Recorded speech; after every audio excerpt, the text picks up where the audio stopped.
Parte 2. Depois de eu ter ficado mais ou menos uns 15 minutos ali tentando abrir aquela mochila, eu finalmente escutei um clique no cadeado. E foi aí que eu percebi que eu tinha conseguido abrir. Já me deu logo um frio na barriga, porque a mochila estava bastante pesada e a forma da mochila era uma coisa assim esquisita. Não dava pra imaginar, passando a mão, o que tinha ali dentro. Então, quando eu abri, pra minha surpresa, gente, e pra de vocês também, tinha apenas pedra dentro da mochila. Eu olhei por cima, tinha pedra. Fiquei muito chateada, eu fiquei muito sem entender nada. Por que ele mandaria uma mochila cheia de pedra pelo meu filho? Por que tudo aquilo? Por que o meu filho veio embora mais cedo? Eu fiquei completamente sem entender nada do que estava acontecendo. E nisso eu não consegui dormir mais. Eu fiquei sentada no sofá com aquela mochila aí do meu lado. E o dia amanheceu. Isso quando meu filho desceu, que veio, né? Eu tava sentada no sofá ainda, ele veio: mãe, você abriu a mochila do papai? Ele tinha falado que não era pra abrir. E eu novamente perguntei ao meu filho: você sabia o que tinha aqui dentro? E ele falou que não. Eu fiquei mais chateada ainda, principalmente pelo fato do meu filho estar trazendo aquele peso todo. E por que aquilo? Fui fazer um café da manhã pro meu filho e nesse exato momento o pai dele chegou lá em casa. Meio apavorado, meio desesperado, com pressa, pedindo a mochila. E eu falei pra ele que eu não ia entregar a mochila até que ele me explicasse o porquê que ele mandou pelo meu filho uma mochila cheia de pedras. Nesse momento, gente, o semblante dele mudou completamente. E ele me perguntou: você abriu a mochila? Eu falei que sim, que eu abri sim.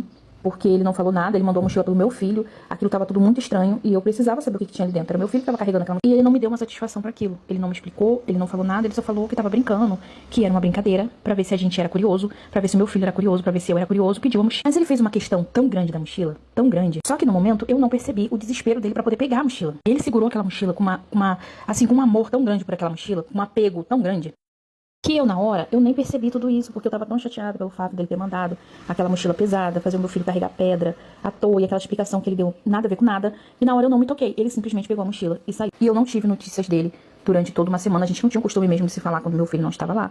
Eu não tive notícia dele durante toda aquela semana, até que passado mais ou menos uns 3 dias que tinha acontecido tudo isso, a mulher dele me ligou, porque ele já era casado novamente. A mulher dele me ligou e me falou que já haviam 3 dias que ele não ia em casa, se ele tinha entrado em contato com meu filho, se alguém tinha falado com ele, porque ela já tinha até feito um boletim lá pro sumiço dele, desaparecimento dele, porque os pais dele não sabiam dele, ninguém sabia. Logo depois, a minha ex-sogra me ligou também, todo mundo muito preocupado com ele não tinha aparecido no serviço, ele não tinha aparecido em lugar nenhum, ninguém sabia dele, amigo, ninguém sabia. E eu falei que não, que já tinha 3 dias que ele tinha saído da minha casa, e não, na hora, gente, eu não percebi nada. Foi nesse momento que a mãe dele me perguntou se eu não tinha notado nada de diferente nele.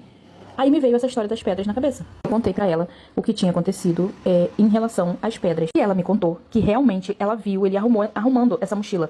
E tinha pedras, e ela perguntou, ele falou que ia fazer uma coisa no trabalho, que precisava dessas pedras lá no trabalho. Só que ela também viu que ele tava com documentos, muitos papéis e muitos documentos, colocando dentro dessa mochila. Só que na hora que eu abri a mochila, eu fiquei assim tão, sei lá, decepcionada quando eu vi as pedras, que eu não olhei por baixo se tinha alguma coisa. Eu só vi as pedras e fiquei tão decepcionada e não revirei a mochila inteira. E passado mais ou menos 2 semanas que já estava todo mundo muito preocupado com ele mandou uma mensagem pro meu filho, falando que estava tudo bem, que amava ele, que não ia abandonar ele.